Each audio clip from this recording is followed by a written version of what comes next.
Welcome to the Deep Dive, your shortcut to really getting informed. Today, we're diving into a story that's just been everywhere, hasn't it? Completely dominating headlines. Absolutely.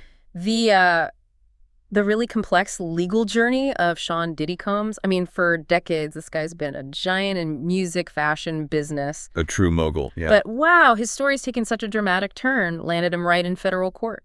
And that's what we're digging into today. Our mission here is to, pull out the key pieces from all the noise, the news reports, the legal docs, the timelines. Right. We want to give you a clear, solid understanding of what actually happened, when it happened, and maybe most importantly, what it all really means for him. And just before we jump in, a quick heads up. Some of what we'll talk about, especially around that assault footage that surfaced, it might be sensitive for some listeners. Just wanted to mention that. Good point. Yeah. Okay, so maybe for folks who haven't followed every single twist or just need a bit of a reset, who is Diddy, fundamentally? Yeah, that's really the place to start, because his background is just so key to understanding the scale of all this.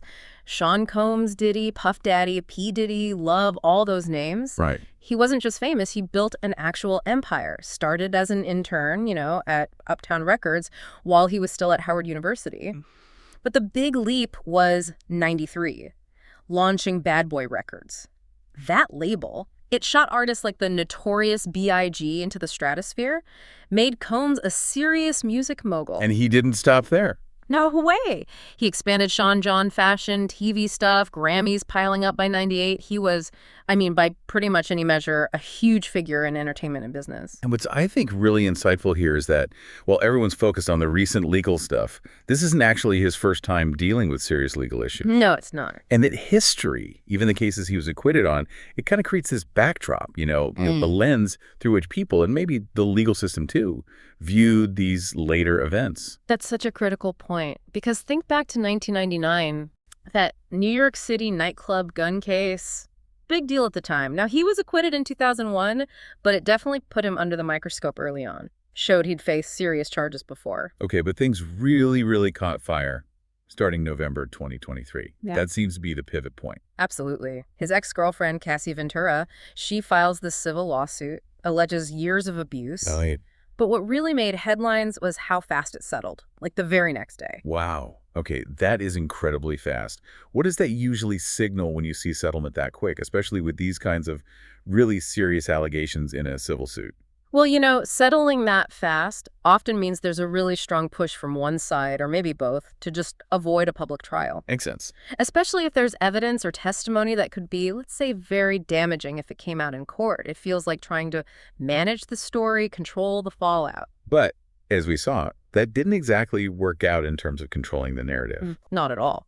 Because fast forward just a few months, May 2024, and this goes from a settled civil case to just a massive public explosion. The video. CNN gets and publishes this really disturbing 2016 hotel surveillance footage. Yeah. Shows Combs physically assaulting Ventura. And that just went everywhere. Viral instantly. Totally viral. Yeah. A few days later, Combs posts an apology video online.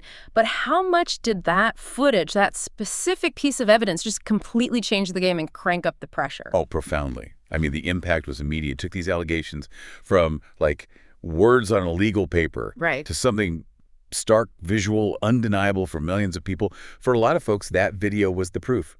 Didn't need a courtroom. Yeah. It just fueled this massive public outrage, totally shifted how people saw Diddy, and you have to assume intensified the scrutiny from, everyone, including law enforcement. Which leads us right to March 25th, 2024, just weeks, really, after that video hit and blew up online.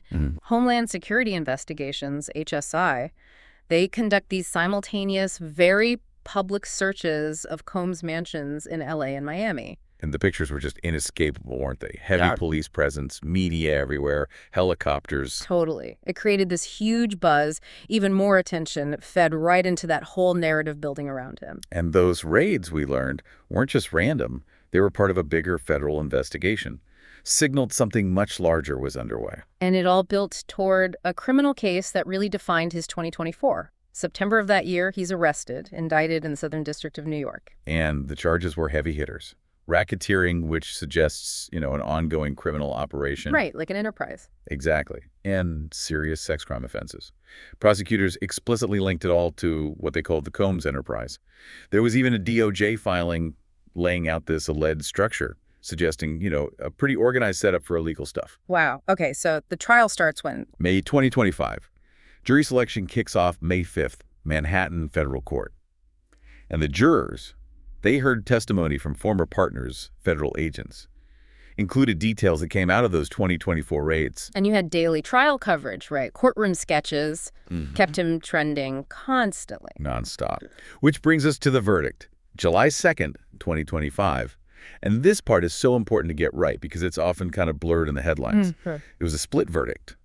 The jury acquitted him, found him not guilty on the really big charges, racketeering and sex trafficking. Acquitted on those. Okay. But they convicted him, found him guilty on 2 counts of transportation for the purpose of prostitution, which is a lesser offense technically under something called the Mann Act. The Mann Act. Okay, explain that a bit. Why is that distinction so crucial? Well, that's where the nuance really lies. Getting convicted on those 2 specific counts under the Mann Act, that's a federal law, often tied to moving people across state lines for sex work, basically. It shows maybe a strategic angle from the prosecution. While those huge umbrella charges like racketeering didn't convince the jury, these very specific counts did. Yeah. It highlights how the legal system sometimes zeroes in on particular illegal acts defined by specific laws.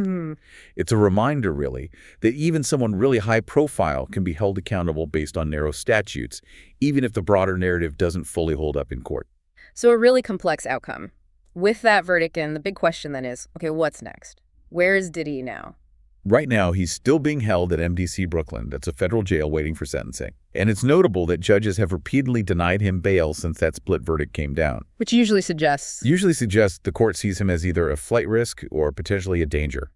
Denying bond post-verdict isn't automatic. Okay. And sentencing is set for? Scheduled for October 3rd, 2025. Now, technically, the maximum exposure for those 2 counts could add up to 20 years. But, the sentencing guidelines, what legal analysts are reporting is the likely range, it's generally expected to be lower than that maximum. But we won't know for sure until October. Okay, so just to help everyone keep track of this whole kind of winding road, let's do a quick recap of the key dates. This timeline is really helpful. Yeah, good idea. So, way back. 1993, he launches Bad Boy Records. The mogul begins. Right. Then 97, 98, that's the peak I'll Be Missing You time, Grammys, Sean John brand takes off. Okay, jump way forward. November 2023. Cassie files that civil suit, settles it almost immediately. Then March 25th, 2024. The big HSI raids on his homes in LA and Miami. Federal probe confirmed. May 17th to 19th, 2024. That's when CNN airs the 2016 hotel assault video. Huge impact. Combs posts an apology soon after. September 2024. He's arrested. The indictment in New York is unsealed. Charges of racketeering, sex crimes. May 2025. Trial kicks off in Manhattan Federal Court, lasts for weeks. July 2nd, 2025. The verdict. Guilty on 2 Mann Act counts. Transportation for prostitution. Not guilty on racketeering and sex trafficking. And that brings us to the future date, October 3rd, 2025. That's the scheduled sentencing. And he's currently held at MDC Brooklyn. So, we've kind of traced this whole arc from this untouchable music mogul to a federal defendant and highlighting that really specific, nuanced verdict, acquitted of the headline grabbers, but convicted on these particular Mann Act counts. It really does show why digging past the headlines is so important, right? Understanding the details that actually shape what happened. What really jumps out to you about how this all played out, especially that gap between the initial charges and the final conviction? Well, when you look at that difference, the massive initial federal charges versus the much narrower final conviction, it tells you a lot, I think. It shows just how tough it can be to prosecute these really complex, sprawling cases. And it also highlights how specific laws, like the Mann Act, are designed to target very particular kinds of offenses.